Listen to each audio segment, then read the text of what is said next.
Trying to make over $1,000 at your next permanent jewelry event? Stay tuned because you're going to want to hear these 5 tips on how to grow your next permanent jewelry event. All right, let's hop into it. Tip number 1, pre-market your event. Now, I'm not talking about just posting on Instagram or trying to, share it in a Facebook group. I'm talking about really marketing your event. The most successful permanent jewelry artists are running paid ads on Facebook and Instagram to grow their event and promote their event. And what they're actually doing is they're pre-selling their services at the event. So tip number 1, post your event as a paid ad on Facebook and Instagram. Now, when you do that, you want to make sure you have a special offer, such as come to my next event at the Winter Garden Farmers Market and receive 20% off for the first 10 people.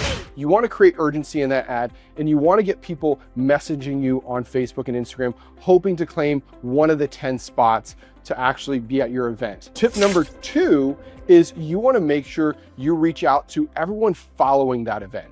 Let's face it, most events that you go to, that event or that business that you're hosting that event at has an Instagram account.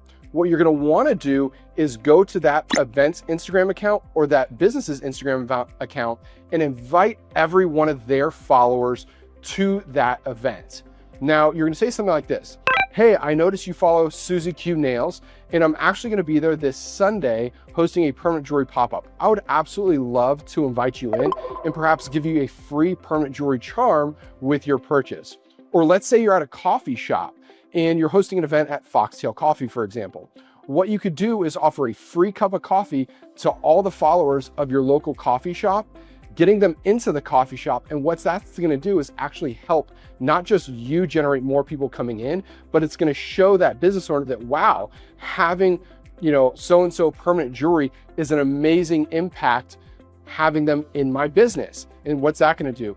Get the business owner to ask you back. Tip number 3 is you want to make sure you have a waiver form or sign-in page when they sign in. Now, this is very important because you want to ask their name, their email, their phone number, and their birthday. So there's 4 key things you want to ask on that waiver form. Now, you want to ask all those things because the next time you host an event, maybe at that same coffee shop, you want to re-invite those same people that actually transacted with you at that event coming back in.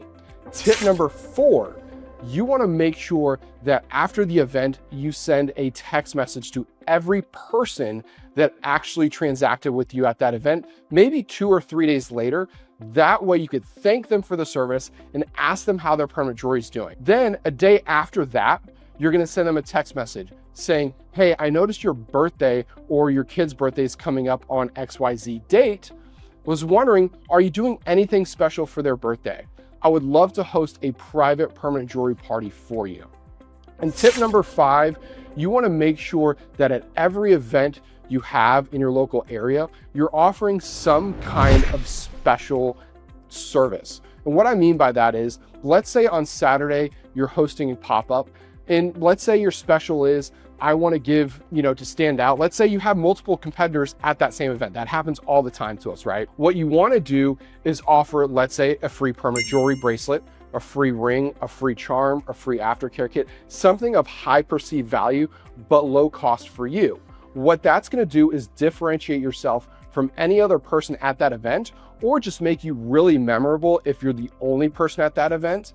And it's going to make them want to come back for more. That's exactly how you raise your prices. If you've ever wanted to raise your prices, just show more value. Think about it this way. Let's say you're at an event and there's 2 permanent jewelry artists there. One person's offering permanent jewelry at $100 a bracelet, but you get a free charm. And the other person's offering permanent jewelry at $80. Who are you more likely to go with? The person offering a second bracelet or a free charm, or the person who's $20 cheaper just wanting the bracelet? To me, I'm a value guy, and most people in this economy are value people. So I'm actually going to want to go for the person that is offering more for my money. So those are 5 key tips to really host an epic pop-up event or private event. So click the link below, follow us. We'd love to have you. This is Tony, co-owner here at Link Permanent Jewelry Training, and I hope these tips really helped you grow. Click subscribe to follow for more.